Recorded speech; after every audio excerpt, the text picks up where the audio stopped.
اعوذ باللہ من الشیطان اللعین الرجیم، بسم اللہ الرحمن الرحیم، الحمد للہ رب العالمین، الصلاۃ والسلام علی اشرف الانبیاء والمرسلین، خاتم النبیین، طیبین الطاہرین المعصومین المنتخبین المنتجبین المظلومین، وَإِذَا اطاعتہ الرسول اللہ آلہ الطاہرین اطرت معصومین صحابہ صدیقین، فقال اللہ تبارک و تعالی فی محکم الکتاب المبین، قولہ الحق وہو اصدق القائلین، من یوم الی یوم الدین، الا لعنت اللہ علی القوم الظالمین، منکرین، فاسقین، غاضبین، منافقین، اعدائہم اجمعین، من الالان، انما یرید اللہ لیذہب عنکم الرجس اہل البیت ویطہرکم تطہیرا۔ اللہم صلی علی محمد وآل محمد، اللہم صلی علی محمد وآل محمد، اللہم صلی علی محمد وآل محمد، اللہم صلی علی محمد وآل محمد۔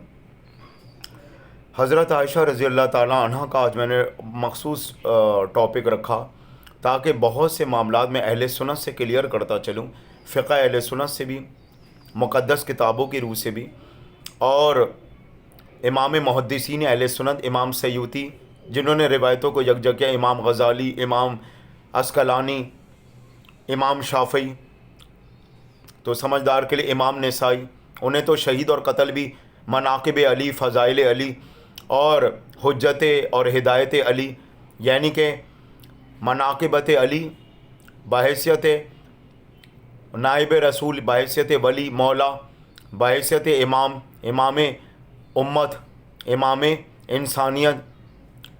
تو ظاہر ہے امام نسائی تو فضیلتیں بیان کرتے تھے، بھلے بنو امیہ کو شدید نفرت اور گھن آئی تو بات پہ بات نکلی تو امام نسائی کا قتل بھی اسی وجہ سے کیا گیا تھا۔ اب یہ ٹاپک امام نسائی کا میں پھر بعد میں بھی ڈسکس کرتا ہوں۔ اب آئیے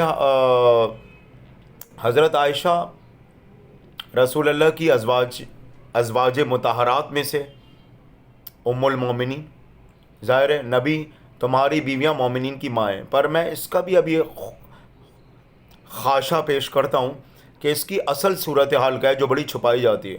بے شک رسول اللہ کی زوجہ ہیں، بے شک ان کے صحابی، اور بعد میں حضرت عمر کی مہربانی سے نامینیشن پہلے خلیفہ بننے والے حضرت ابو بکر، کیونکہ پہلے خلیفہ جو اصل بن رہے تھے وہ تو سعد بن ابی عبادہ بن رہے تھے۔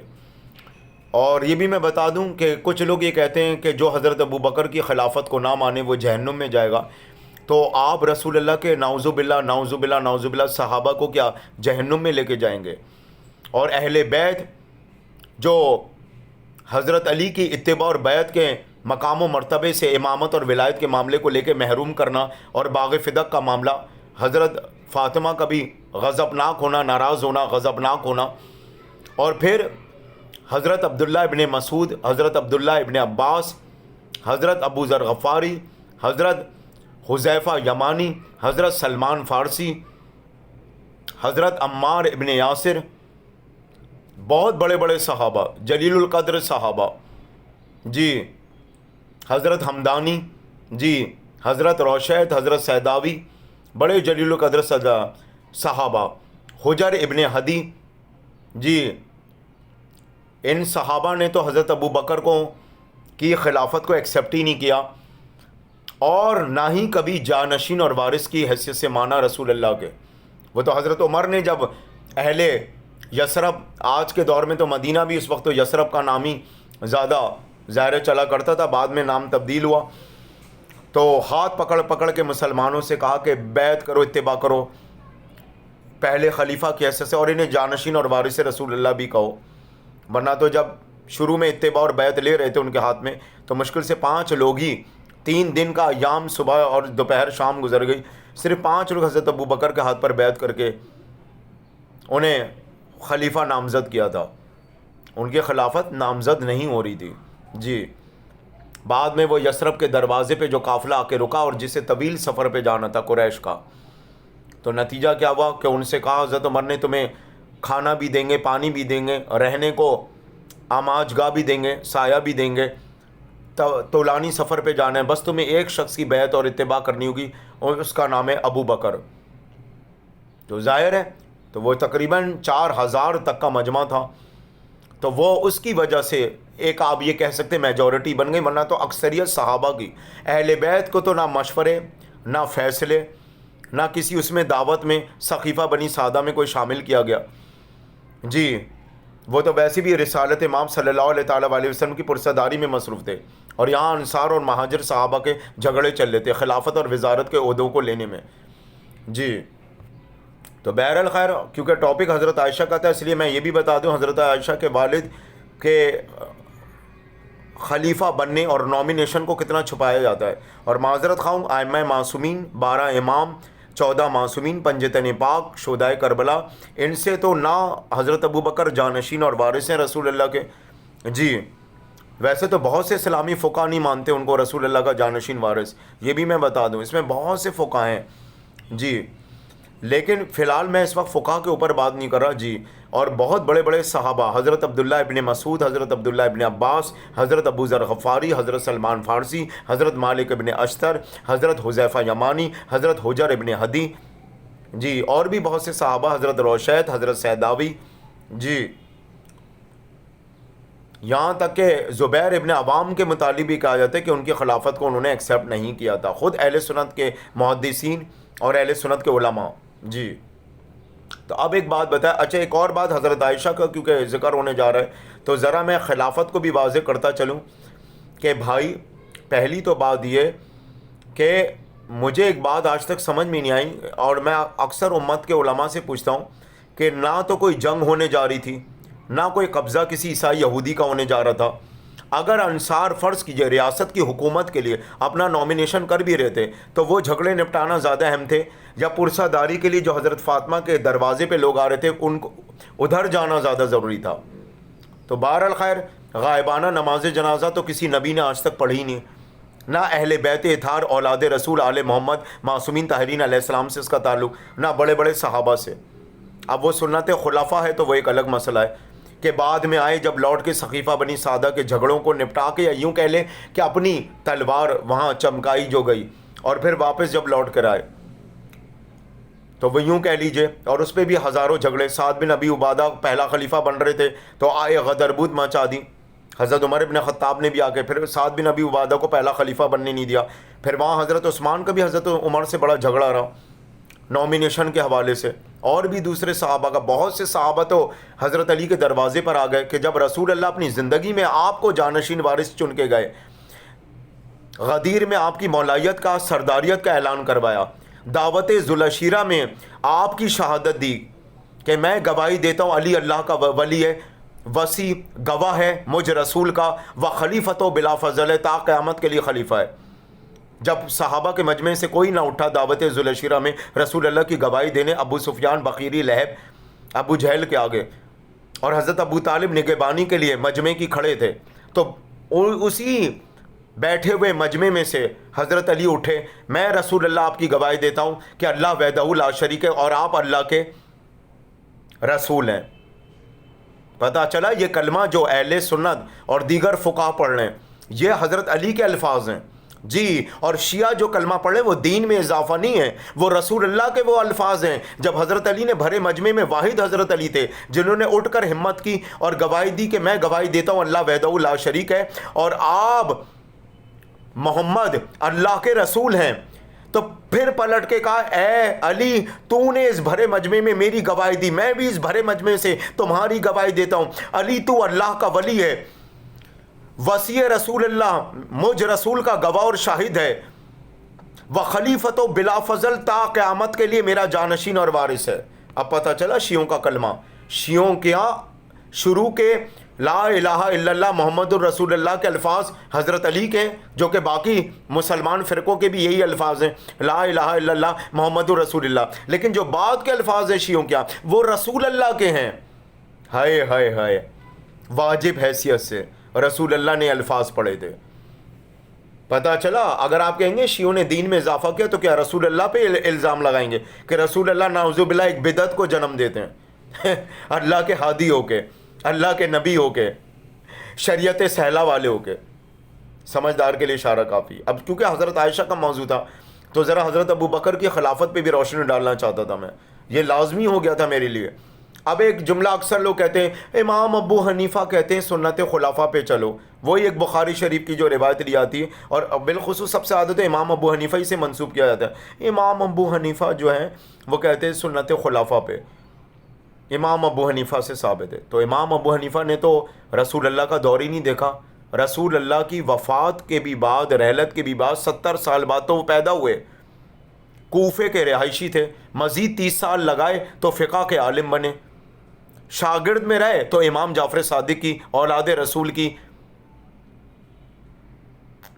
چھٹے امام کی, حضرت علی کی مقام امامت, مقام ہدایت, پہلے امام حضرت علی, دوسرے امام حسن, تیسرے امام حسین, چوتھے سید سجاد عابد مستر مظلوم کربلا امام زین العابدین, پانچویں امام محمد باقر, چھٹے امام جعفر صادق. ان کے شاگرد رہے. نہ انہوں نے رسول اللہ کا دور دیکھا, نہ رسول اللہ کا چہرہ, نہ صحابہ کی شاگردی اختیار کی, نہ ان کے تبع و تابعین کی. وہ تو اہل بیت کے اماموں کے شاگرد رہے. تو وہ یہ کہیں گے کہ سنت خلافہ پہ چلو. دور دور تک نہ کسی صحابی کی شاگردی, نہ کسی صحابہ کے دور, نہ رسول اللہ کا چہرہ, نہ رسول اللہ کے دور, ان کا کوئی تعلق ہی نہیں رہا. آل محمد, اولاد رسول, اہل بیت, اطرت آل, اماموں, اور چھٹے امام, چھٹے ہادی امام جعفر صادق علیہ السلام سے ان کا تعلق رہا. اب ایک سوال اور ہوگا کہ تہا تم علیہ السلام کیوں لگا رہے ہو؟ بھائی بخاری صحیح مسلم اہل سنت کی کتابیں اٹھا کے دیکھ لیں, اس میں رضی اللہ تعالیٰ عنہ نہیں ہے, علیہ السلام ہے بہت سی جگہ, لیکن مسجدوں میں پتہ ہی نہیں کیوں بریلوی دیوبندی اہل حدیث علماء صرف رضی اللہ تعالیٰ عنہ کر کے بولتے ہیں. اور عقل کی بات کریں, رضی اللہ تعالیٰ عنہ, اے اللہ یہ صحابہ ہیں, یہ بڑی اہم ہستیوں کے ساتھ رہے, ان کے رضی و رضوکم, اے اللہ تو ان سے راضی ہو جا, یہ تجھ سے راضی ہو گئے تو ان سے راضی ہو جا. تو یہ تو آپ رضی اللہ تعالیٰ نا اس بنیاد پہ بوجھتے ہیں, اس بنیاد پہ بولتے ہیں, اس بنیاد پہ لگاتے ہیں رضی اللہ تعالیٰ نا. لیکن اللہ تو محمد یعنی کہ رسول اللہ اور آل محمد اولاد رسول پہ درود و سلام خود بھیج رہا ہے, خود بھیج رہا ہے, خود بھیج رہا ہے, خود بھیج رہا ہے, کائنات کا مالک ہو کر, اور اپنے فرشتوں سے بھی کہہ رہا ہے کہ تم بھی آپ صلی اللہ علیہ وآلہ وسلم اور ان کی آل پر درود و سلام بھیجو. آپ صلی اللہ علیہ وسلم اور ان کی آل پر جی درود و سلام بھیجو. اور برا نہیں مانے, میں وہ روایت بخاری کی بھی نہیں بھولتا, غالباً صحیح مسلم میں بھی ایک باب میں موجود ہے وہ, کہ اے ابو ہریرہ تم مجھ پر آدھا درود مت بھیجا کرو, جس طرح جانور کی دم کاٹ دی جائے, یہ کٹی دم والا درود ہے. تو حضرت ابو ہریرہ نے پوچھا یا رسول اللہ, سمجھ میں نہیں آئی. عالم اسلام کی روایت, اہل بیت اور اطرت آل محمد سے روایت نہیں ہے, ائمہ معصومین سے, لیکن عالم اسلام کی روایت. کٹی دم کے درود سے کیا مراد؟ یعنی کہ جس طرح جانور کی دم کاٹ دی جائے تو وہ ادھورا رہ جاتا ہے. مجھ پر درود بھیج کر میری آل پر, میری اولاد پر, آل کہتے ہیں اولاد کو, میری اولاد پر درود نہ بھیجے, سمجھو وہ درود آدھا ہے, نہ اس کا ثواب اور اجر مکمل ہے, اور نہ وہ درود جائز ہے. اس طرح سے درود پڑھنا. پتہ چلا آپ کو؟ تو صلی اللہ علیہ وسلم بغض اور تعصب میں اہل بیت اور آل محمد کی, جبکہ اصل درود ہے صلی اللہ علیہ وآلہ وسلم. اور بعض وہ بغضیہ راوی جنہوں نے بڑی روایتوں میں ہٹانے کی کوشش کی, اپنے سے بڑے راویوں کی, کہ کسی طرح ہم والہ کا لفظ ہٹا دیں.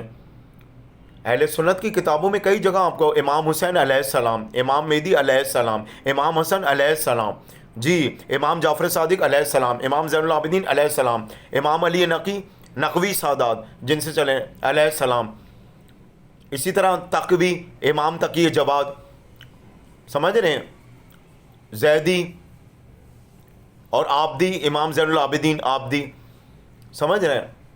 تو اسی طرح جعفری امام جعفر صادق, رضوی امام علی رضا علیہ السلام, آٹھویں کڑی امامت کی, مامون رشید کا دربار, بڑے بڑے مناظرے, بہلول, امام ضامن ہاتھ پر باندھنا, امام علی رضا امام ضامن ہاتھ پر باندھنا, کنڈوں کی نیاز تو امام جعفر صادق سے ریلیٹڈ. سمجھ میں آئی آپ کو؟ تو میں نے کہا ساتھ ساتھ میں یہ ساری چیزیں بتا دوں درمیان میں. ابھی میں نے حضرت عائشہ کے متعلق بیان کرنا بھی شروع نہیں کیا، لیکن میں چاہتا تھا بہت سی باتیں کلیئر ہوں. تو اللہ اور اللہ کے فرشتے درود کس پہ بھیج رہے ہیں؟ رسول اور رسول کی اولاد پر. رضی اللہ تعالیٰ عنہ نہیں کہ میں اللہ، یعنی کہ یہ اللہ تجھ سے راضی ہو گئے، اے رب یہ تجھ سے راضی ہو گئے تو ان سے راضی ہو جا. تو عقل کی بات ہے، وہ تو صحابہ کے آگے آپ لگائیں گے، جبکہ اہل بیت اولاد رسول آل معصوم کی گارنٹی تو خود اللہ دے رہا ہے. اللہ اور اللہ کے فرشتے تو خود رسول اور رسول کی اولاد پر درود و سلام بھیج رہے ہیں. تو علیہ السلام آئے گا یا رضی اللہ آئے گا؟ اب سمجھ میں میں امام حسین علیہ السلام کیوں کہتا ہوں، امام زین العابدین علیہ السلام میں کیوں کہتا ہوں، امام علی مقام حضرت علی علیہ السلام؟ کیونکہ اللہ اور اللہ کے فرشتے اولاد رسول پہ درود و سلام بھیجتے ہیں، رسول اور اولاد رسول پہ، محمد اور آل محمد پہ، نہ کہ رضی و رضوکم کہ تو ان سے راضی ہو جا، یہ تجھ سے راضی ہو گئے، اے اللہ تو ان سے راضی ہو جا، رضی و رضوکم. یہ وہ والا معاملہ نہیں ہے، وہ تو صحابہ کے ساتھ آئے گا. اللہ کائنات کا مالک ہو کر اب خود بھی اور اپنے فرشتوں کے تئیں درود و سلام کس پر بھیج رہا ہے؟ محمد اور آل محمد پر. سمجھ میں آئی؟ کلمہ بھی کلیئر ہوا، علیہ السلام کا معاملہ بھی کلیئر ہوا. بہت سے سنی علماء، میں نے دیوبند کے بہت سے علماء دیکھے، جماعت المسلمین کے، اہل حدیث کے، بریلوی کے، اہل تصوف صوفی سنی کے، وہ بہت سے علماء رضی اللہ تعالیٰ عنہ نہیں لگاتے، علیہ السلام لگاتے ہیں. امام حسین علیہ السلام، امام جعفر صادق علیہ السلام، امام علی رضا علیہ السلام، امام موسیٰ کاظم علیہ السلام، امام زین العابدین. جی لیکن وہ جو بعض ہیں بغضیہ، وہ ان کی تو عادت ہے تعصبی بغضیوں کی، وہ ہٹا دیتے ہیں. جیسے صلی اللہ علیہ وآلہ وسلم، پہلے کتابوں میں یہ لکھا ہوا آتا تھا، اب کیا لکھا ہوا آتا ہے؟ صلی اللہ علیہ وسلم. والہ کا لفظ اولاد رسول پہ جو اللہ اور اللہ کے فرشتوں نے درود و سلام بھیجا وہ انہوں نے ہٹا دیا. اچھا یہ ٹاپک بھی ڈسکس ہوا. دیکھیے معذرت خواہ، ٹاپک تو حضرت عائشہ کا تھا، لیکن مجھے ذرا خلافت پہ بھی روشنی ڈالنی تھی تاکہ میں اور مزید بھی میں خلافت کے متعلق اور کھل کے بیان کروں گا، لیکن فی الحال میں نے ابھی اتنا ہی بتایا. تو صحابہ بائیکاٹ کر کے حضرت ابو بکر کا حضرت علی کی طرف کیوں گئے؟ کہ صحابہ نے کہا مباہلہ کے میدان میں بھی علی فاطمہ حسن حسین کو لے کے گئے رسول اللہ. تب بھی رسول اللہ نے جب صدیقہ اور صدیق کا مناظرہ تھا، عالم اسلام کا سب سے بڑا مناظرہ عیسائی نجران کے پادریوں سے، تو تب بھی آپ اٹھا کے دیکھ لیں، رسول اللہ نہیں کہیں نامینیشن کیا، نہیں کہیں فضیلت اور مقام مرتبے اور خاص طور پہ جانشین وارث کی حیثیت سے حضرت ابو بکر کو کہیں کھڑا کیا. غدیر ہزاروں کا مجمع صحابہ کا، تو رسول اللہ نے من کنتو مولا فاضا علی المولا حضرت ابو بکر کے لیے کہا یا حضرت علی کے لیے؟ ہزاروں کا مجمع کے سامنے بڑے بڑے اسلام کے مناظرے میں حضرت علی کو لے کے گئے، مباہلہ عیسائی نجران پادریوں کے مقابلے میں. کیوں؟ کبھی سوچا آپ نے؟ اور اسلام کا علم اور جھنڈا حضرت علی، اور دعوت ذوالعشیرہ میں علی ولی اللہ وصی رسول اللہ کی گواہی رسول اللہ کی پلٹ کے بھرے مجمع سے حضرت علی کے جواب میں. تو اسی وجہ سے بڑے بڑے صحابہ بھی حضرت ابو بکر کو پہلا خلیفہ، اور بالخصوص جو حضرت عمر نے یثرب کے ایک ایک دروازہ کھٹکھٹا کے کہ ان کو رسول اللہ کا جانشین وارث کہو، ان کی اتباع کرو، فوراً ان کے ہاتھ پر بیعت کرو. تو حضرت عمر کا بائیکاٹ کیا بہت سے صحابہ نے کہ ہم انہیں کیسے رسول اللہ کا جانشین اور وارث کہیں. عمر ابن خطاب ہماری آنکھوں کے سامنے ہر مقام مرتبے پر ہر جگہ حضرت علی کا تعارف کرایا، ہماری آنکھوں کے سامنے علی ابن ابی طالب کا رسول اللہ نے جانشین وارث اور نائب کی حیثیت سے تعارف کروایا، کہیں بھی ابو بکر کا نہیں کروایا. یہاں تک کہ خانہ کعبہ کے بتوں کو توڑا تو وہ بھی حضرت علی کے ذریعے. اسلام کا علم جھنڈا وہ بھی حضرت علی. ذوالفقار تلوار، خیبر کا دروازہ اکھاڑنا، بڑے بڑے کرشمات معجزات، حالت رکوع میں زکوٰۃ دینے والا، ہے قرآن میں اعلان ہوا حالت رکوع میں ایک ہی شخصیت نے زکوٰۃ دی، حالت رکوع میں، اور نماز بھی باطل نہیں ہوئی، حضرت علی بن ابی طالب. تو اب سمجھ میں کہ صحابہ نے یہی کہا کہ ہم حضرت ابو بکر کے نامینیشن کو کیسے مانیں اور پھر انہیں جانشین اور وارث رسول اللہ بھی کہیں. عمر ابن خطاب کہ اب تم بھول گئے وہ وقت کہ ہر مقام ہر جگہ علی کا تعارف کراتے ہوئے کہا یہ میرا وصی ہے، میری نبوت کا گواہ اور شاہد ہے، یہ میرا نائب ہے، یہ میرا جانشین ہے. مباہلہ کا میدان ہو عیسائی نجران پادریوں کے مقابلے پہ، غدیر کا میدان ہو سرداریت مولایت کا اعلان کراتے ہوئے، دعوت ذوالعشیرہ میں شہادت اور گواہی علی کی ولایت کی دی، علی کے جانشین وارث ہونے کی دی رسول اللہ نے. علی ولی اللہ، علی تو اللہ کا ولی ہے، وصی رسول اللہ، گواہ ہے، شاہد ہے میری نبوت کا. وخلیفۃ بلا فضل، اور تا قیامت کے لیے تو خلیفہ ہے، جانشین ہے، وارث ہے میرا. پتہ چلا پتہ چلا کون سا مقام ہے. جنگوں میں بھی اصول اور شرائط حضرت علی کے ذریعے تحریر کرواتے تھے رسول اللہ. اور وہ جو ایک روایت کا سہارا لیتے ہیں وہ حضرت ابو بکر اس لیے جانشین اور وارث ہیں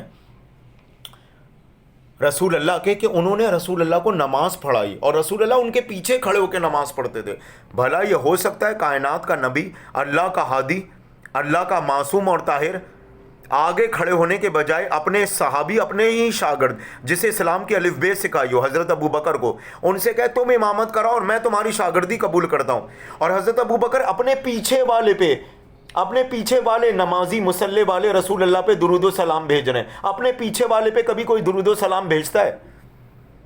رسول اللہ نے اپنے صحابی سے امامت کروائی اور خود ان کی شاگردی میں پیچھے کھڑے ہو کے نماز پڑھی. شرم تو نہیں آئی مسلمانوں کو؟ اور یہ روایت صحیح مسلم سے جو آپ نقل کرتے ہیں نا یہ روایت، اور کچھ لوگ کو ترمذی شریف کی طرف اشارہ کرتے ہیں. میں ذرا وہ کلپ بھی علماء اہل سنت والجماعت دیوبند کا ڈالوں گا کہ وہ خود یہ کہتے ہیں کہ جب یہ خبر عام ہوئی کہ عائشہ تمہارے والد امامت کرائیں گے تو حضرت عائشہ نے کہا وہ تو کروانا ہی نہیں چاہتے، اور یہاں تک کہ میں بھی راضی نہیں ہوں اس بات پہ. پھر یہ ہوا کہ زوجاؤں میں بھی جھگڑا ہوا. رسول اللہ نے حضرت عائشہ کو بلا کر کہا میری حالت بڑی نازک ہے، یعنی کہ رسول بیماری کی حالت میں نماز پڑھنا بھول جاتے تھے. اور وہ حضرت ابو بکر کا دماغ زیادہ تیز کام کرتا تھا، وہ رسول اللہ کو امامت کراتے تھے. اور رسول نبی ہو کے قرآن کی آیتیں یا نماز کی جماعت کروانا یا نماز کی امامت کرانا بھول جاتے تھے حالت بیماری میں، حالت کمزوری میں. رسول بیماری کی شدید بخار کی بھی حالت میں ہو تب بھی رسول کا ذہن کبھی بھٹکتا نہیں. رسول وہ ہوتا ہی نہیں جو کبھی بھول جائے نماز پڑھانا کہ حضرت ابو بکر سے امامت کرے. اور اس سے تو حضرت ابو بکر کے جانشین اور وارث ہونے کا معاملہ ثابت بھی نہیں ہو رہا. جی پہلے آج تھوڑا سا برا نہیں مانے، ویڈیو کے شروع میں میں نے کہا حضرت عائشہ آج میرا ٹاپک ہوگا، لیکن اچانک مجھے حضرت عائشہ کے والد حضرت ابو بکر کی خلافت یاد آئی تو میں نے کہا آج ذرا میں دیوبندی اور بریلوی نوجوان لڑکوں کو بھی تو بتاؤں کہ کتنا بڑا دھوکے میں رکھا جاتا ہے ان معاملات کو لے کر، کہ زیادہ میجورٹی صحابہ کی حضرت علی کی طرف تھی کہ جب علی کو زندگی میں رسول اللہ نے، اپنی زندگی میں رسول اللہ نے علی کو نائب اور جانشین چن لیا تھا تو اس سقیفہ بنی سعدہ کے جھگڑے کیسے؟ اور وزارت اور حکومت وہ بھی علی چلا سکتے تھے بڑی اچھی طرح، اور جانشین وارث تو علی کے علاوہ کوئی ہے ہی نہیں. بڑے بڑے صحابہ انکاری ہوئے اور انہوں نے کہا یہ غاضبانہ خلافت ہے، قبضہ کی بھی خلافت، اصل حقدار تو علی ہے. تو اگر کوئی شیعوں پہ لعنت بھیجنے جائے یا شیعوں کے قریب سنی فقہا یا جیسے زیدیہ سنی، وارسی علوی سنی، آغا خانی بوریس اور بھی بہت سے عراق کی طرف کے شاملی سنی، کرد عباسی ہاشمی سنی، تو یاد رکھے یہ بات کہ یہ لعنتیں ہم پر بھیجنے سے پہلے ہم خلافت کو نہیں مانتے یا ہم زبردستی کے یہ خلافہ کے دشمن ہیں، تو پھر بڑے بڑے صحابہ کا کیا کریں گے؟ اور اہل بیت علیہ الصلوۃ والسلام میں 12 ائمہ طاہرین معصومین علیہ السلام نے حضرت فاطمہ الزہرا سیدانیوں شہزادیوں نے تو حضرت ابو بکر کو نہ کبھی خلیفہ تسلیم کیا نہ نائب اور جانشین. اب کہاں جائیں گے؟ اب کہاں جائیں گے آپ؟ تو یہاں کوئی ضد، دل آزاری، انتقامی کارروائی نہیں کر رہا آپ سے. میں بریلوی دیوبندی نوجوان لڑکوں کے آگے وہ حقیقت بیان کر رہا ہوں جو چھپائی جاتی ہے، جو بتائی نہیں جاتی کہ ان کا نامینیشن ہوا کس طرح سے تھا. جی اور یہ جو ان کو جانشین وارث رسول اللہ کو، یہ حضرت عمر نے لوگوں کو پکڑ کے کروایا تھا. حضرت عمر ہی کی مہربانی سے پہلے خلیفہ بنے تھے. 90% تو صحابہ ان کو ماننے کو تیار نہیں تھے. اچھا مزے کی بات، جو حضرت علی کی طرف جب صحابہ کی میجورٹی آئی تو پھر حضرت عمر کیسے کامیاب ہوئے؟ وہ اس لیے کامیاب ہوئے کہ انصار صحابی تو پہلے مان ہی نہیں رہے تھے. انہوں نے کہا چلو تم وزارت کے بڑے عہدے لے لو، ہم خلافت کا لے لیتے. اس طرح توڑا سیاست کو حضرت عمر نے اپنی طرف کرنے کے لیے محو. پھر کیا ہوا کہ وہ جو لشکر آ کے رکا یثرب پر قبیلہ بنی قریش کا، اور وہ کیونکہ مجمع میں 4000 کے قریب روایتیں بیان کی جاتی ہیں سب سے زیادہ، کہ اتنی زیادہ تعداد میں تھا. ورنہ 3 دن تک تو حضرت ابو بکر کے ہاتھ میں صرف 5 لوگ اتباع کر کے انہیں خلیفہ بنانے پہ راضی ہوئے تھے. اور جو غریب، غیر حکومتی، غیر لشکری، غیر اشرافیہ امیری، غیر سلطنتوں والے صحابہ تھے وہ سارے تو حضرت علی کی طرف چلے گئے تھے. پتہ چلا اثر و رسوخ کے ذریعے تسلط یا غاضبانہ اختیار کرنا کیا چیز ہوتی ہے. معذرت خواہ ہوں، بریلوی دیوبندی نوجوان لڑکوں کو پھر دھوکے میں بھی مت آپ رکھیں. پھر پوری بات یہ بھی بتائیں خلافت بنی کس طرح سے تھی. اور پہلا خلیفہ تو سعد بن ابی عبادہ بن رہے تھے جس پر یہ جھگڑا مچا کیونکہ انصار دو قبیلوں میں تفرقہ پھیلا ہوا تھا، اور انصار صحابی کو خلیفہ بننا تھا پہلا، سعد بن ابی عبادہ، لیکن انصاریوں کے آپس کے جھگڑے کی وجہ سے حضرت عمر مہاجر صحابی نے فائدہ اٹھایا رسول اللہ کے، جی، اور حضرت عمر کی اچھی حکمت عملی اور سیاسی تکڑم کامیاب ہوئی، اور جو حضرت علی کی طرف میجورٹی تھی صحابہ کی، وہ بہت زیادہ، نہ لشکر، نہ سواریاں، نہ امیر، نہ سلطنتوں والے، تو ظاہر ہے ایسے لوگوں کی تو آج بھی پاکستان میں ایسے لوگوں کی تو نہ الیکشن میں ووٹنگ کوئی حیثیت رکھتی ہے، نہ علاقے میں حقوق اور تجاوزات اور اختیارات کے لحاظ سے کوئی اہمیت ہوتی ہے۔ یہ تو آج تک یہ جھگڑا چلا آ رہا ہے۔ پتہ چلا پہلا الیکشن مدینے کا دھاندلی شدہ الیکشن کہ بڑے بڑے صحابہ حضرت علی کی طرف گئے، اہل بیت نے حضرت ابوبکر کی خلافت سے انکار کر دیا۔ اب اگر بریلویوں کے ذریعے شیعوں کو گالیاں دلوائیں کہ شیعہ صحابہ کے دشمن، شیعہ حضرت ابوبکر کی خلافت کو نہیں مانتے تو وہ جہنم میں جائیں گے، تو پھر بریلویوں کو یہ بھی بتا دیں کہ بڑے بڑے صحابہ نے حضرت ابوبکر کی خلافت سے انکار کیا اور جانشین اور وارث ماننے سے انکار کیا کہ یہ شورا تو تم نے قائم کروائی ہے، تم لوگوں نے اجماع کے ذریعے، مجمع کے ذریعے، لیکن رسول اللہ تو اپنی زندگی میں علی کو نائب اور جانشین بنا کر گئے۔ تو اب یہ نیا ڈھڑینچا کیسا؟ جی، پھر یہ بھی بریلوی نوجوان لڑکوں کو بتا دے گا مفتی منیب الرحمان۔ اب پتہ چلا آپ کو؟ اور علیہ السلام کیوں لگایا جاتا ہے؟ بہت اہل سنت کی کتابوں میں کئی جگہ علیہ السلام ہے، کیونکہ اللہ اور اللہ کے فرشتے اولاد رسول پہ درود و سلام بھیجتے ہیں، اس لیے امام حسین علیہ السلام اور رضی اللہ تعالیٰ عنہ تو صحابہ کے ساتھ آتا ہے، کیونکہ صحابہ جب نیا دین اسلام قبول کیا تب جا کے صحابی جماعت والے بنے، شاگرد بنے، اس سے پہلے تو اسلام کو جانتے ہی نہیں تھے، بتوں کی پوجا کرتے تھے ماضی کے مذہب میں، لیکن اہل بیت نے کبھی بتوں کی پوجا نہیں کی۔ ایک سوال ہوتا ہے، ابھی میں حضرت عائشہ پہ اگلا ویڈیو چلا دوں، اب میرا دھیان ہٹ گیا، اب میں اسی ٹاپک کو ڈسکس کروں گا کہ ایک سوال یہ بھی ہوتا ہے حضرت عائشہ اہل بیت میں شامل ہیں، یہ آپ فیصلہ کریں گے یا رسول اللہ فیصلہ کریں گے؟ اہل بیت خود فیصلہ کریں گے، قرآن اللہ کی وحی فیصلہ کرے گی، یا آپ فیصلہ کریں گے؟ کیا سورہ شورا نہیں پڑھی سب نے؟ انما یرید اللہ لیجذب عنکم الرجس اہل البیت ویطہرکم تطہیرا۔ جب چادر تطہیر کے اندر علی، فاطمہ، حسن، حسین آ گئے، اس بستر، اس چادر کے اندر، جی بالخصوص چادر کے اندر جب یہ پنجے تنے پانچوں ہستیاں، تن کہتے ہیں جسم کو، پنجے تنے پاک پانچوں ہستیاں چادر کے اندر آ گئیں، تو حضرت ام سلمہ اور حضرت عائشہ نے تمام عالم اسلام کے ایک روایت متفق پوچھا کہ یا رسول اللہ ہم بھی اس چادر کے اندر آ جائیں؟ نہیں، تم میرے اہل بیت میں سے نہیں ہو، یہ ہے میرے اہل بیت جو اس چادر کے اندر آئے۔ ہاتھ اٹھا کر اللہ سے دعا کرتے ہوئے کہا، اے اللہ گواہ رہنا کہ پنجے تن پاک تمہاری دیوی تطہیر کے ذریعے، چادر کے ذریعے ہم پانچوں سمٹ کر اس چادر کے اندر آ گئے، اہل بیت میرا مکمل یہاں پر ہوا ہے۔ ابھی ظاہر جو بعد میں اہل بیت کی مزید ظاہر اولاد رسول کا تسلسل تو بعد میں چلتا رہا، لیکن اس وقت تک تو امام حسن امام حسین ہی تھے نا اس وقت تک تو اہل بیت کا تعارف رسول اللہ نے اولاد رسول کی حیثیت سے کروایا۔ اچھا، اگر تو حضرت عائشہ اہل بیت میں شامل تھیں تو اب میرا ایک سوال ہے، پھر چادر تطہیر کے اندر حضرت عائشہ کیوں نہیں آئیں؟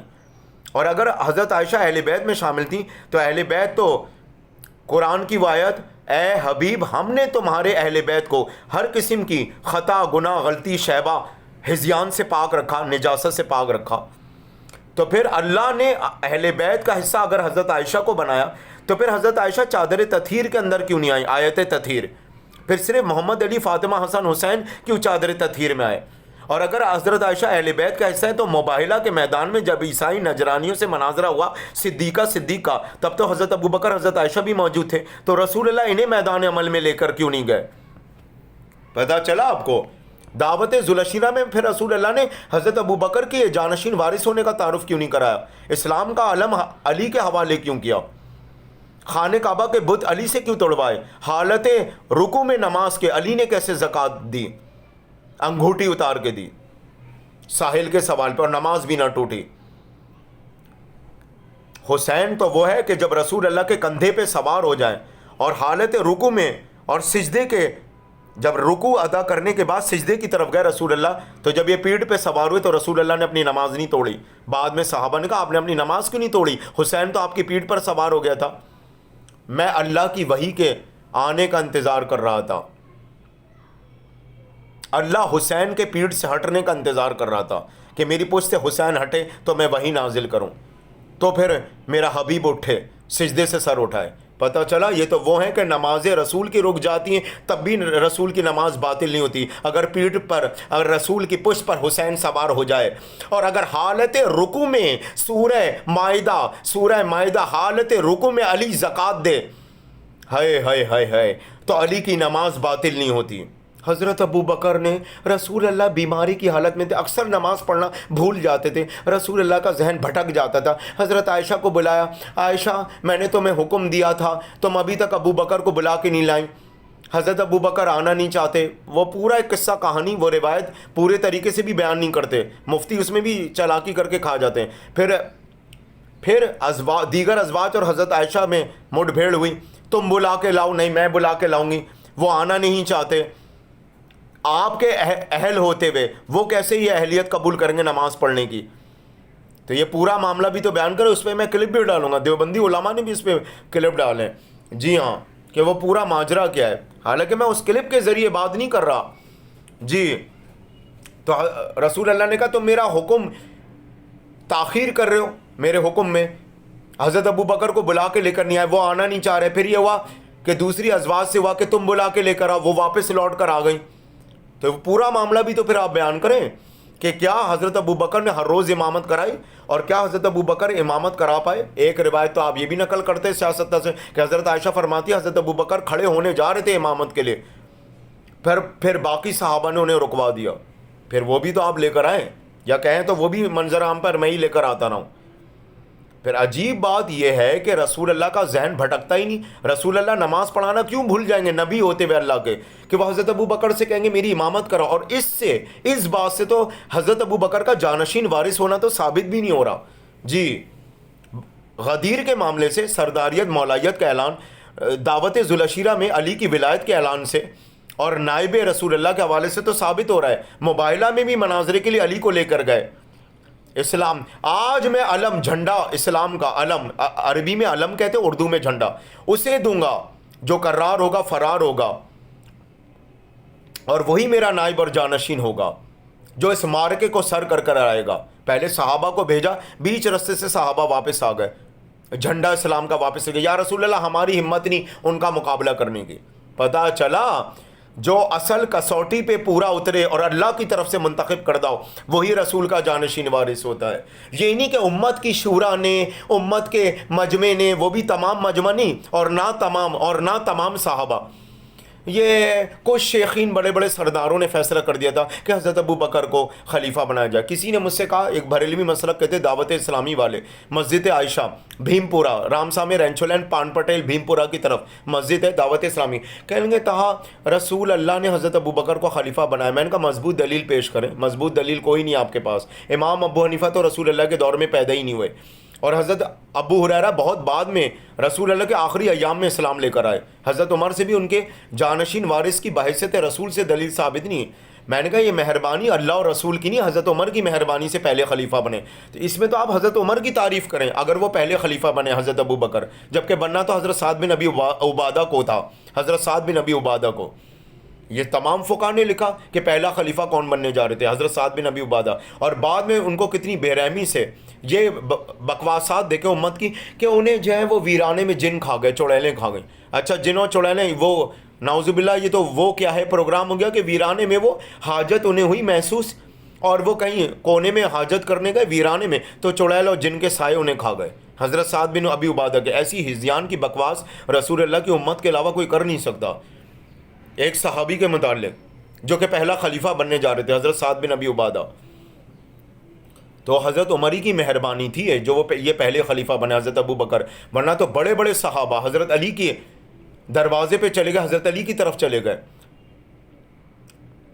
حضرت علی سے کہا ان کے اوپر تلوار چلائیں، مطلب گردنیں کاٹیں، تو حضرت علی نے کہا کہ میں اللہ کی ہدایت اور حجت ہوں، میں اپنی مرضی سے کوئی کام نہیں کرتا، انہوں نے میرے ساتھ بے انصافی کی، مجھ پر ظلم کیا، میرا حق غضب کیا، اللہ ان سے انتقام لے گا، لیکن میں اللہ کی ہدایت اور حجت ہوں، میں کسی ذاتی انتقام پسند ناپسند اپنی مرضی پہ نہیں چلتا، میں تو وحی الہی کے بغیر کوئی کام کرتا ہی نہیں، میں اللہ کا ولی ہوں، کائنات کا مولا ہوں، امام مبین ہوں. جو انہوں نے غلط کیا اللہ اس کا انتقام لے گا. لیکن میں ایک بہت بڑی خانہ جنگی نہیں چھیڑوں گا کہ جس میں دوسرے صحابہ قتل ہو جائیں اور کئی مسلمان مارے جائیں.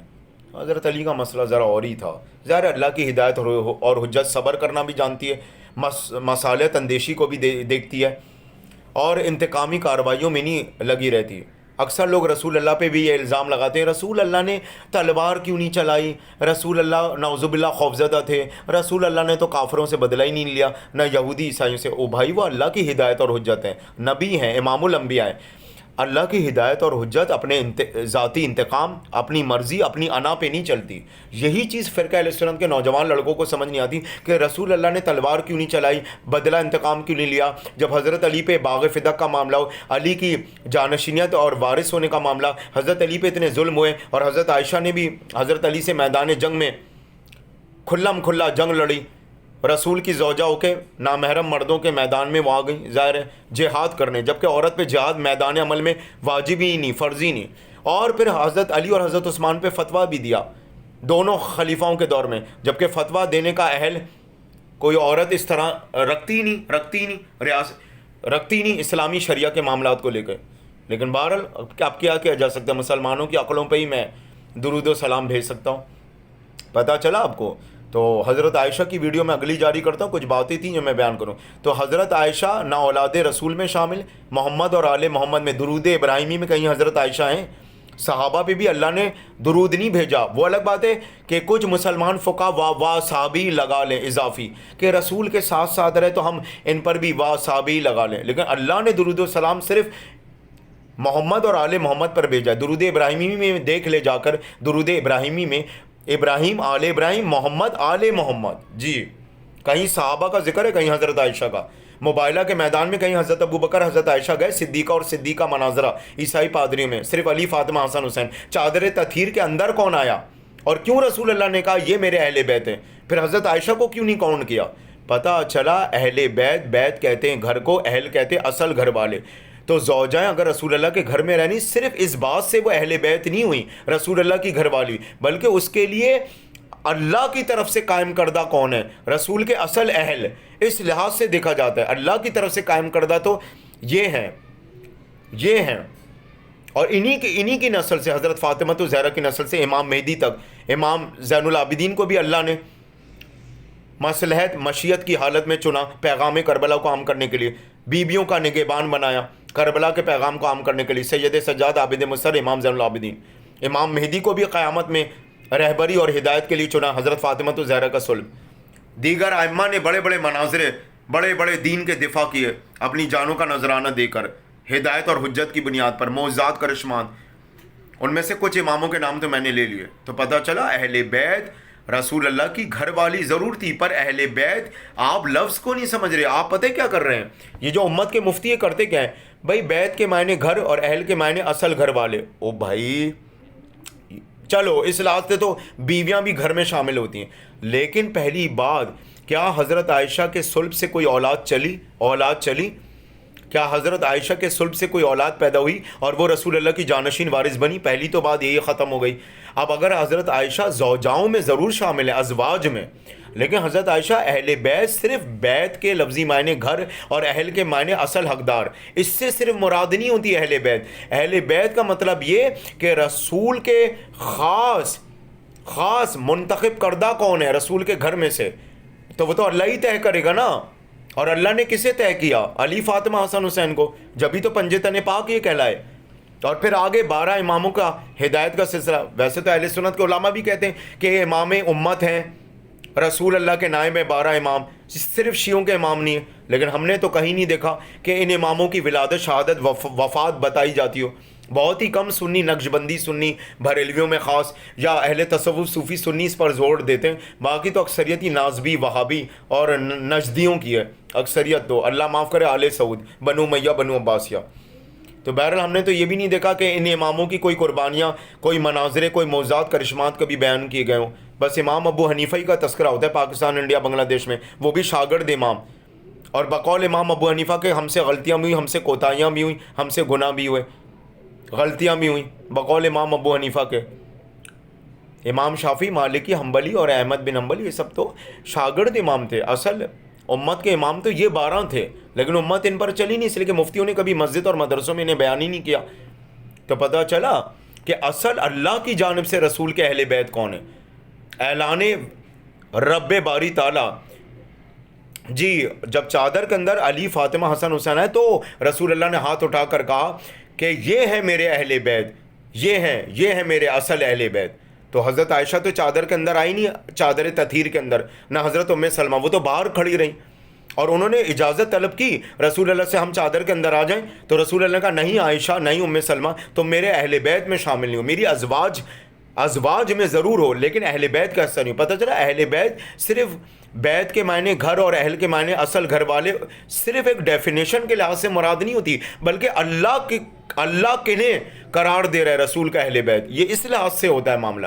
اللہ تو رسول کا اہل بیت اور خود رسول اللہ علی، فاطمہ، حسن، حسین اور اس کے بعد کا جو سلسلہ ہے اولاد رسول کا ان کو قرار دے رہے ہیں. اب ظاہر ہے چادر تطہیر کے اندر علی، فاطمہ، حسن، حسین کیوں ہیں؟ کیونکہ اس وقت بعد والے تھوڑی پیدا ہوئے تھے. امام زین العابدین، امام محمد باقر، امام جعفر صادق، یہ والے تھوڑی پیدا ہوئے تھے اس وقت. تو اب پتہ چلا آپ کو. لیکن دیکھ لیجئے جب اولاد رسول پہ آپ درود و سلام بھیجتے تو کسی سنی عالم دین یا وہابی عالم دین نے آج تک کبھی یہ کہا کہ اس درود و سلام صرف امام حسین تک ہے یا اہل بیت میں صرف امام حسین ہے؟ ہر ایک نے یہ کہا. حضرت زینب، امام زین العابدین، امام محمد باقر، امام جعفر صادق، امام موسیٰ کاظم، سیدانیہ، سبھی نے یہ کہا. اور بالخصوص 12 امام.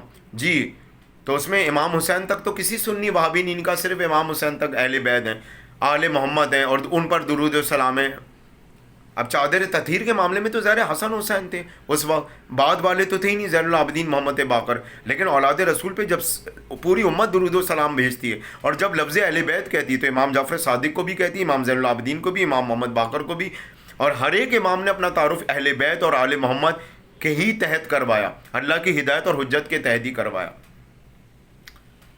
اب ایک اور بات، حضرت عائشہ کائنات کی صدیقہ ہیں. تو جائیے اہل سنت کی روایتیں اکٹھا کیجئے. حضرت عائشہ کسے کائنات کی سب سے بڑی صدیقہ کہہ رہی ہیں؟ حضرت فاطمہ کو. جی حضرت عائشہ کے الفاظ کہ میں نے کائنات کی اس سے بڑی صدیقہ نہیں دیکھی، فاطمہ سے بڑی صدیقہ میں نے پوری کائنات میں نہیں دیکھی، پوری کائنات میں ہی نہیں ہے. اب روایت کے الفاظ تو اسی طرح کے.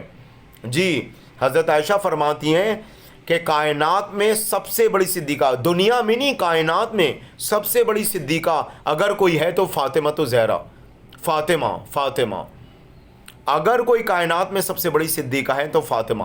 تو حضرت عائشہ تو حضرت فاطمہ کو صدیقہ ٹھہرا رہی ہیں. آپ کہہ رہے ہیں حضرت عائشہ صدیقہ ہے. حضرت عائشہ خود کسے صدیقہ ٹھہرا رہی ہیں؟ پوری کائنات کی سب سے بڑی صدیقہ حضرت فاطمہ کو. میں اکثر لوگوں کو دیکھتا ہوں حضرت فاطمہ کے آگے کبھی صدیقہ نہیں لگاتے. تو حضرت عائشہ جب خود اپنے آپ کے بجائے حضرت فاطمہ کو صدیقہ کہہ رہی ہیں تو پھر کوئی شک و شبہ باقی ہے. اور اسلام لانے سے پہلے تو حضرت عائشہ نے بھی کبھی نہ کبھی دوسرے، ظاہر حضرت عائشہ کے دادا ابو قحافہ کافر تھے، تو حضرت عائشہ کا پرانا مذہب تو دین اسلام سے ہٹ کے تھا. تو جب اسلام لانے سے پہلے کہ حضرت عائشہ نے زندگی میں کبھی جھوٹ نہیں بولا ہوگا اسلام لانے سے پہلے، تو اسلام لانے کے بعد سچ بولتی ہوں گی نا. لیکن فاطمہ تو وہ ہیں، ارے چادر تطہیر، آل محمد پہ درود و سلام، رسول اللہ کی اطرت، آئے ہائے. فاطمہ تو زہرا کا مقابلہ کہاں آپ کسی سے کرنے بیٹھ گئے. جب رسول اللہ سفر پر جاتے تو سب سے پہلے حضرت فاطمہ سے ملاقات کرتے، نہ کہ حضرت عائشہ سے. جب سفر سے واپسی پر آتے تو پھر دوبارہ سب سے پہلے سفر پر جانے لگتے تو خدا حافظ، یعنی کہ اللہ حافظ، اللہ کی نگہبانی، حضرت فاطمہ سے مخاطب ہوتے. اور جب واپس سفر سے لوٹتے تو پھر حضرت فاطمہ سے مخاطب ہوتے. اور جب حضرت فاطمہ کے حجرے میں جاتے تو ادب سے کھڑے ہوتے. حضرت عائشہ فرماتی ہیں کہ ایک بار میں نے کہا، ایک اور بات ہوتی ہے، حضرت عائشہ کو بہت چاہتے تھے رسول اللہ. ایک اس بات کو بھی میں ڈسکس کرتا ہوں، ذرا اس بات کو بھی میں ڈسکس کرتا ہوں. بھائی حضرت عائشہ کو پیار سے رسول اللہ حمیرہ اس لیے کہتے تھے کہ نک نیم جیسے عینی اور قرۃ العین اکثر لڑکیوں کا نام آپ نے دیکھا ہوگا، تمہارا نام کیا؟ قرۃ العین. پیار سے تمہیں کیا کہتے ہیں؟ گھر میں تمہیں پیار سے کیا کہتے ہیں؟ عینی. تو بھائی حضرت عائشہ کا دوسرا نام حمیرہ تھا، جو حضرت ابو بکر ہی انہیں پیار سے حمیرہ کہہ کے مخاطب کرتے تھے۔ جب وہ رسول اللہ کے گھر میں بیائیں تو رسول اللہ نے بھی انہیں حمیرہ کہہ کے مخاطب کیا، کیونکہ یہ نام حمیرہ حضرت عائشہ کے مہکے، حضرت عائشہ کے باپ، حضرت عائشہ کے مہکے، حضرت عائشہ کے باپ کا دیا ہوا نام ہے حمیرہ۔ جب وہ رسول اللہ کے گھر میں آئیں تو رسول اللہ تو ہر ازواج سے اچھا سلوک کرتے تھے، ہر ازواج کی ذمہ داری اٹھاتے تھے، ہر ازواج کا خیال رکھتے تھے۔ رسول اللہ نے بھی انہیں حمیرہ کہنا شروع کر دیا، تو کوئی انوکھی الگ سے بات نہیں تھی کہ رسول اللہ حضرت عائشہ کو حمیرہ کہتے تھے پیار سے۔ بھائی وہ اس لیے کہتے تھے کہ حضرت عائشہ جب اب رسول اللہ کو بیاہی نہیں تھی، حضرت عائشہ کے باپ حضرت ابو بکر انہیں پیار سے حمیرہ کہتے تھے، وہ ان کا گھریلو نام تھا، مہکے سے چلا ہوا نام۔ جب سسرال میں آئی رسول اللہ کے پاس تو رسول اللہ نے بھی اس نام سے پکارنا شروع کر دیا۔ اب یہ کہنا صرف رسول اللہ حضرت عائشہ کو چاہتے تھے، یہ بات بھی بالکل غلط ہے۔ بے شک حضرت عائشہ کے حجرے میں عشاء کے نماز عشاء کے وقت کے بعد رسول اللہ حضرت عائشہ کے حجرے میں قیام فرماتے تھے، یہ بات تو درست ہے۔ آخری ایام میں بھی حضرت عائشہ کے حجرے میں موجود تھے، پر یہ کہنا کہ انہوں نے حضرت عائشہ کے حجرے کو پسند کیا اپنے آخری ایام کے لیے، تو معذرت چاہتا ہوں بھائی، عشاء کے بعد رسول اللہ کا وقت حضرت عائشہ ہی کے حجرے میں گزرتا تھا اور عشاء سے پہلے دیگر ازواج کے حجرے میں، تو اس میں کون سی ایسی بڑی بات ہوئی کہ رسول اللہ نے دم توڑا تو حضرت عائشہ کے حجرے میں؟ تو بھائی بات یہ تھی کہ حضرت عائشہ کے حجرے میں اس وقت موجود ہوتے تھے، ہر دن ہر ایام جی۔ اور یہ جو حمیرہ ہے یہ رسول اللہ نے نام خود سے نہیں دیا تھا، بلکہ حضرت ابو بکر کے مہکے سے یہ نام چلا آ رہا تھا، یعنی کہ حضرت ابو بکر ہی نے پیار سے حضرت عائشہ کو حمیرہ کہتے تھے پیار سے حضرت ابو بکر۔ جب سسرال گئے تو حضرت ابو بکر نے بھی ان کے نک نیم سے انہیں پکارنا شروع کر دیا۔ اور اگر رسول اللہ آخری وقت میں تو حضرت عائشہ کے حجرے میں تھے، تو بھائی وہ تو ہر روز عشاء کے بعد تو حضرت عائشہ ہی کے حجرے میں ہوتے تھے، اور باقی وقتوں میں اوقات میں دوسری زوجاؤں کے حجرے میں ہوتے تھے۔ اب آئیے رسول اللہ حضرت عائشہ کو سب سے زیادہ چاہتے تھے، ہائے ہائے ہائے۔ حضرت عائشہ نے کسے کائنات کی سب سے بڑی صدیقہ کہا، اپنے آپ کو یا حضرت فاطمہ کو؟ جواب مل گیا آپ کو، اہل سنت اٹھا کے دیکھ لیجئے، بخاری شریف، صحیح مسلم، ایک کتابیں۔ حضرت عائشہ نے کائنات کی سب سے بڑی صدیقہ حضرت فاطمہ کو کہا، اپنے آپ کو نہیں جی، امت مسلمہ کے سوچ میں۔ اور رسول اللہ حضرت عائشہ کو سب سے زیادہ چاہتے تھے، تو آپ حضرت عائشہ سے روایتیں اٹھا کے دیکھ لیں۔ حضرت عائشہ فرماتی ہیں کہ میں نے کہا کہ آپ اپنی بیویوں میں سب سے زیادہ کسے چاہتے ہیں، زوجاؤں میں؟ تو رسول اللہ نے پلٹ کے جواب دیا، اے عائشہ، میں سب سے افضل ترین ختیجہ کو رکھتا ہوں، مقام مرتبے کے لحاظ سے بھی اور محبت کے لحاظ سے بھی، عقیدت کے لحاظ سے بھی۔ حضرت عائشہ نے کہا، یا رسول اللہ، آپ حضرت ختیجہ کو کیوں اتنا چاہتے ہیں؟ آپ نے کہا، جب اسلام ڈوب رہا تھا، اسلام کو خطرہ لاحق تھا، معیشت کمزور ہو رہی تھی اسلام کی، کفار حملہ آور ہو رہے تھے، تو اسلام کی ریڑھ کی ہڈی معیشت کو مضبوط کیا ختیجہ نے۔ اس اہم وقت جب کوئی مجھے بڑا سہارا نہ ملا تو حضرت ختیجہ نے مجھے سہارا دیا۔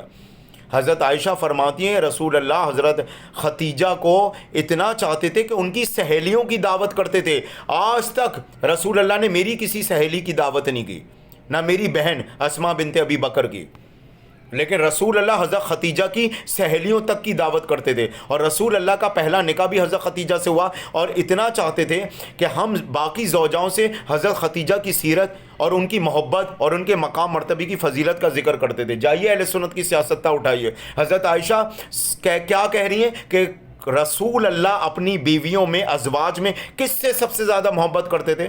حضرت ختیجہ سے۔ اور صدیقہ حضرت عائشہ کائنات کی سب سے بڑی کسے ٹھہرا رہی ہیں؟ حضرت فاطمہ کو، یہاں تک کہ حضرت ختیجہ کی سہیلیوں تک کی دعوت کرتے تھے۔